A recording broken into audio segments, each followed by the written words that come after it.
Olá pessoal, tá no ar mais um episódio do Cast for Closers, seu podcast para dominar inside sales e colocar suas metas no bolso. Que momento da nossa história, que momento para a palavra vendas consultivas. Se você ainda não entendeu do que eu tô falando, deixa eu te explicar. Semana passada a gente lançou o Venda Sob Medida, o canal da MeTime no YouTube sobre vendas consultivas. O link do canal tá na descrição desse episódio, mas se você procurar por Venda Sob Medida no YouTube, não tem erro. Para te dar um gostinho do que a gente falou lá, a gente falou sobre o que são perguntas abertas, fechadas, como tirar o cliente da zona de conforto, como tirar informações de um cliente fechado, como ser um bom ouvinte, como ajudar um cliente a tomar decisão, enfim.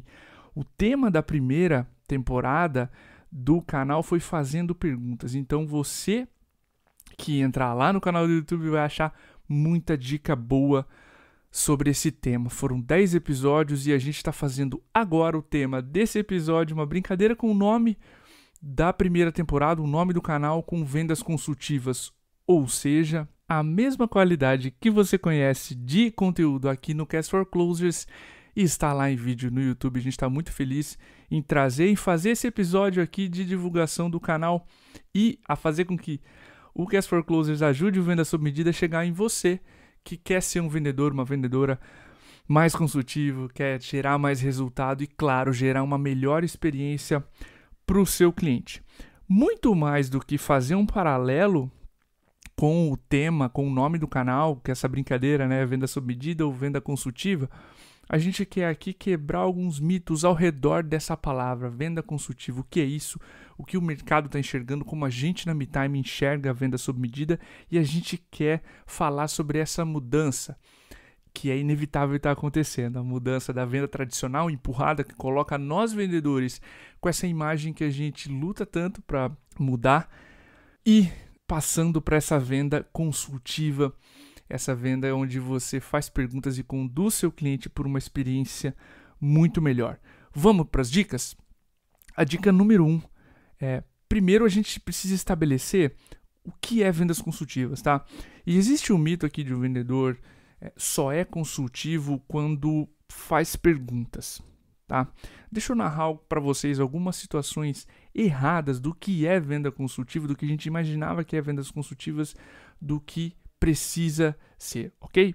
Ser consultivo não é deixar de discordar, tá? É juntar fatos, é juntar dados, validar hipóteses e aí sim dar a sua perspectiva, vendedor, vendedora, como especialista em um tema que você entende, você vive e você respira. Então não é deixar de discordar. Ser consultivo também não é perguntar e pensar na próxima pergunta. Um erro muito comum é perguntar e ouvir. Ser consultivo é saber no que prestar atenção e o que ignorar. É reconhecer o que é importante e o que é só uma reclamação, um ruído, algo que não vai trazer mais informação. Ser consultivo é não se deixar levar pelas consequências de um problema e sim investigar o que causou aquele estrago. Deixa eu trazer um exemplo para você. Lembra que todo incêndio é uma consequência, nunca uma causa. O seu cliente vai narrar o incêndio para você e o seu papel é investigar o que é que causou o fogo. O problema, causa de tudo. E ser consultivo não é também um erro muito comum atirar perguntas por mera formalidade e tentar convencer depois. Ser consultivo é ouvir, entender o problema e customizar a melhor solução, mesmo que ela não seja sua. A gente faz uma brincadeira no canal que é: o alfaiate, ele está preocupado com a melhor roupa para você. Ele sabe que se não se preocupar, não tiver esse comprometimento com a melhor roupa para você, a profissão dele desaparece. E é esse comprometimento que a gente precisa ter como vendedor. Então a primeira dica é a gente quebrar tudo que a gente imaginava sobre vendas consultivas e começar a reconstruir. É sim discordar, é fazer boas perguntas, é trazer informação, é se portar como especialista, é customizar a melhor alternativa mesmo que ela não seja a sua. Eu falei sobre perguntas e a dica número 2 é a gente entender o que são e como usar perguntas abertas e fechadas. Primeiro de tudo, perguntas fechadas, como o próprio nome diz, trazem respostas fechadas, limitadas. O mais comum exemplo é quando você pergunta, tá tudo bem? E a pessoa responde, tá. Você só tem dualidades sim e não. São perguntas com respostas limitadas. Perguntas abertas não, são respostas ilimitadas. São perguntas onde você, quando as faz, cada ser humano responde uma resposta totalmente diferente. Deixa eu dar alguns exemplos para ficar mais claro. Você já conhece a MeTime? Você conhece o conceito que a gente trabalha? Você já tem um processo de vendas? Isso são perguntas fechadas. Meu cliente, meu prospect só pode responder sim e não. Agora, como transformar essas perguntas em perguntas abertas? Me conta um pouco mais de como é que tu chegou até a MeTime e como é que você acha que a gente pode te ajudar. Ponto. Essa é uma pergunta que cada cliente vai narrar um modo de que conheceu a empresa e como ele acha que a gente, o que somos e como podemos ajudar. Outra pergunta aberta. Como é que esse assunto entrou em prioridade no teu 2020, nesse ano maluco? O cliente vai narrar o processo de decisão, o processo de reconhecimento do problema, etc. Falamos o que são perguntas abertas e fechadas, vamos falar de como usá-las. Perguntas abertas são usadas para investigação.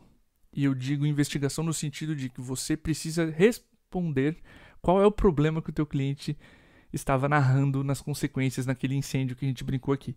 Então, quando a gente precisa descobrir os 90% do iceberg que estão submersos, como a gente brinca, usamos perguntas abertas. Perguntas fechadas são usadas para validar ou invalidar hipóteses.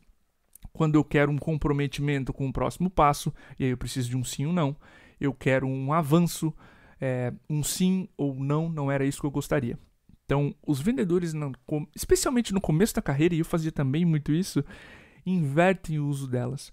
Quando eu uso perguntas fechadas para investigar, eu preciso fazer muitas perguntas até que o meu cliente consiga, através de sim e não, me dar um cenário. E isso faz com que o cliente se sinta entrevistado, sinta que aquele bate-papo não vai terminar nunca.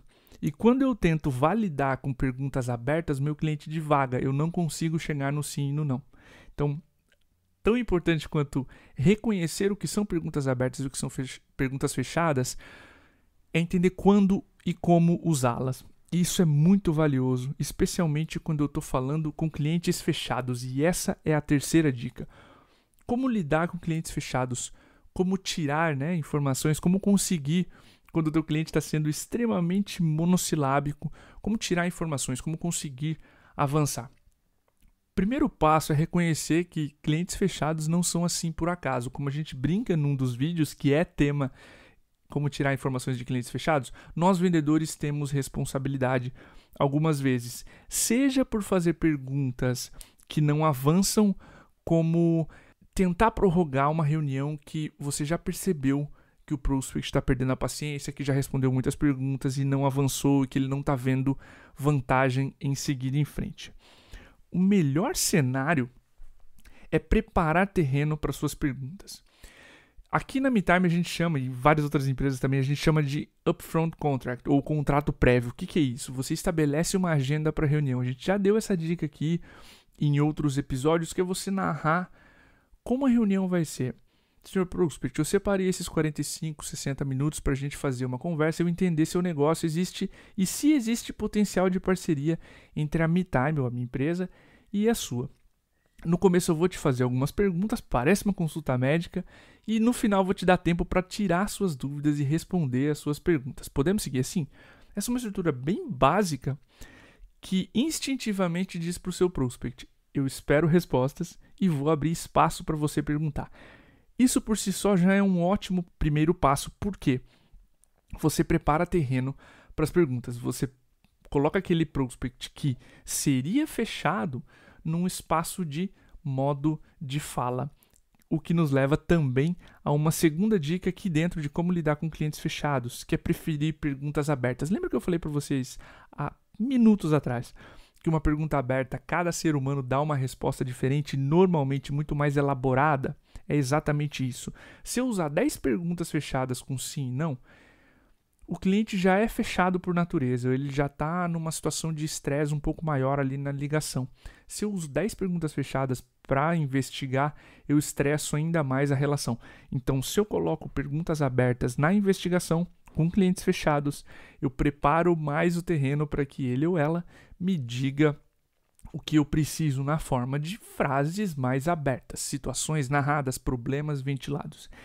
e preferir perguntas abertas, especialmente com clientes que estão muito fechados, é fundamental para que a gente não caia na tentação de ficar usando perguntas fechadas porque o cliente também está fechado. Então, quanto menos ele falar, melhor. Não.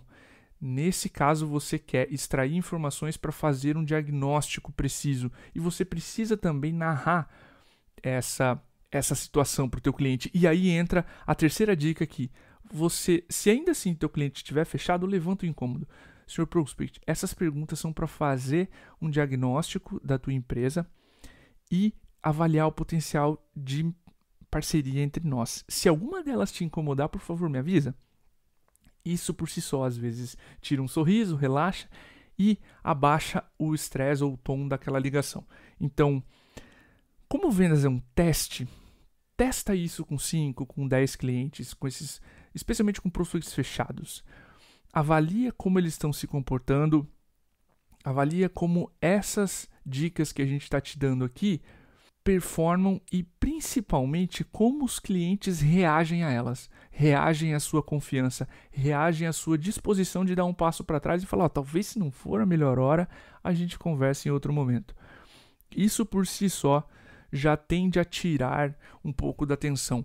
E o quarto ponto aqui seria, encare o que está acontecendo. Se você consegue adiantar e reduzir o número de perguntas feitas a um cliente fechado para ter um diagnóstico completo, o faça. Por favor, evite ao máximo prolongar uma reunião que você já percebeu que está com um clima tenso.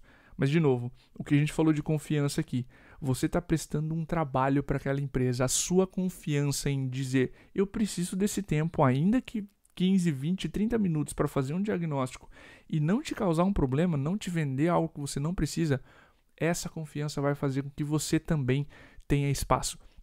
Seres humanos reagem mal à falta de confiança. Então, quando o teu cliente sente que você está nervoso ou que o fato dele ser monossilábico está te tirando do eixo, ele perde ainda mais a paciência porque ele não queria causar aquilo, a maioria das vezes. Então, como ele não queria causar aquilo e você está reagindo mal, o cliente também reage com insegurança. Essa pessoa não vai conseguir me ajudar. Esse é um instinto que está acontecendo na cabeça do prospect sem ele te ventilar. Então, trabalhe com a confiança, teste, levante o que está acontecendo, encare a realidade, fala, seu prospect, se não for a melhor hora para a gente conversar, eu entendo, a gente pode reagendar, ou se você já percebeu que não precisa disso, por favor, fica muito à vontade em me falar. O intuito aqui é não causar um problema, é não vender algo que você não precisa. Beleza? Espero que essas dicas te ajudem a lidar com clientes fechados e que ajude-os a tomar melhores decisões. E essa é a dica final do episódio, antes da gente fazer um convite para você. Como é que a gente ajuda o nosso cliente, fechado ou não, indeciso ou não, a tomar uma decisão? Repara que muitas vezes o teu cliente vem indeciso, com muito ruído, com muita informação desencontrada, vem comparando você a uma empresa que você não gostaria de ser comparado ou comparada. E como é que a gente resolve isso? A sugestão que a gente dá em um dos vídeos que eu quero trazer aqui para vocês é ajudar o cliente a responder 3 perguntas. Que problema a gente quer resolver? O que é fundamental para resolver esse problema? E entre os critérios avaliados, qual o mais importante? Vamos passar pergunta a pergunta para que você entenda a importância de cada uma delas. A primeira, que problema a gente quer resolver, ajuda o cliente a focar no problema, na dificuldade. Lembra que agora há pouco eu brinquei com vocês a respeito do incêndio, de causa e consequência. Essa primeira pergunta, que problema a gente quer resolver, ajuda o cliente a dar um norte para a discussão. Tudo vai girar em torno de como resolver o problema em específico. Todos os fornecedores vão ser colocados contra resolver esse problema, que é a prioridade. Beleza? A segunda pergunta, o que é fundamental para resolver esse problema? Restringe opções. E isso é fundamental. Seu cliente provavelmente vai falar com muitos concorrentes, com empresas que você não gostaria de novo de ser comparado, com soluções que não fazem o mesmo que a sua. Seja um software, seja um serviço, seja um produto físico, enfim. Essa segunda pergunta, o que é fundamental, ajuda o cliente a entender a forma mais básica de resolver esse problema. Isso é positivo, porque ele vai entender o seguinte: nossa, esse vendedor está me ajudando a pensar na forma mais básica, mais barata de resolver esse problema. Qual a forma mais simples da gente resolver esse problema, Sr. Prospect? Essa também pode ser uma variação dessa pergunta. Ou seja, a primeira foca no problema, a segunda foca nas restrições e no que é fundamental para resolver o problema. A terceira, entre os critérios avaliados, qual o mais importante? Ajuda seu prospect a pensar no que é necessário e essencial para resolver o problema, o que é acessório. Quando você fala, se você tivesse que escolher entre todos os critérios, Sr. Prospect, qual você escolheria? Ele ou ela vai pensar e a resposta vai ser o critério mais importante. Normalmente é um critério não negociável. Por exemplo, eu sou um prospect, trabalho numa empresa grande, estou preocupado com segurança. Com segurança dos dados, com proteção dos dados. LGPD está entrando. Então, eu digo, segurança da informação cordovês é o impacto, é o problema, é o critério mais importante. A partir daí, você, vendedor, nubla todo o raciocínio, esquece os outros critérios, trabalha esse primeiro e se o prospect estiver seguro, você aborda outros critérios. Você leva a discussão para secundários e terciários, mas é fundamental você cuidar muito bem do problema e do critério mais importante, ok? Então, recapitulando, se você ajuda o cliente a entender o problema, a entender o modo mais fácil e rápido e simples de resolver esse problema, e entre os critérios avaliados, qual é o mais importante, você vai ajudar o cliente a tomar uma decisão, e eu garanto para você que a experiência vai ser incrível. Pode ser, e eu conto no vídeo um exemplo, que quando eu fiz essa pergunta para um cliente, para um amigo que levou 2 diretores na MeTime, os 3 concordaram em um problema. A coisa que mais me chateou foi que era o problema que levava para longe da MeTime, mas tudo bem. A gente está disposto a olhar para o problema, para os critérios e olhar o mais importante. E avaliar e sentar com o cliente, ok, se esse é o mais importante, olhando para as soluções que existem no mercado, inclusive a nossa, eu iria com X. Ok? Eu queria deixar um convite final para você a conferir o Venda Sob Medida. Eu dei 4 dicas aqui de situações que a gente narrou nos vídeos, mas eu adoraria que vocês entrassem e conhecessem. A qualidade da gravação ficou muito incrível. A gente também passou meses escopando o roteiro. Cada palavra que você vê no vídeo, cada palavra que você também ouve lá, foi muito pensada. Então, a gente abordou outros temas que eu não comentei aqui, como ser um bom ouvinte, como tirar seu cliente da zona de conforto, como inverter a conversa quando o teu cliente começa fazendo perguntas e te bombardeando, enfim, como fazer seu prospect, como usar perguntas para que o seu prospect não desapareça, tema do último vídeo da temporada. Então, aproveita esse conteúdo. O mesmo carinho que a gente coloca aqui no Cast for Closers está lá no formato de vídeo para que você confira essa primeira temporada, beleza? Esse é o nosso convite, o link vai estar aqui na descrição desse podcast também para que você consiga acessar. De novo, se você digitar Venda Sob Medida no YouTube, você vai encontrar toda a primeira temporada lá, o trailer de lançamento, enfim, um projeto que a gente lançou com muito carinho. E a partir de agora acompanhe a gente na geração de conteúdo da MeTime. Eu espero que vocês tenham gostado desse episódio aqui, das dicas em como ser consultivo. E nos vemos no próximo episódio. Um abraço.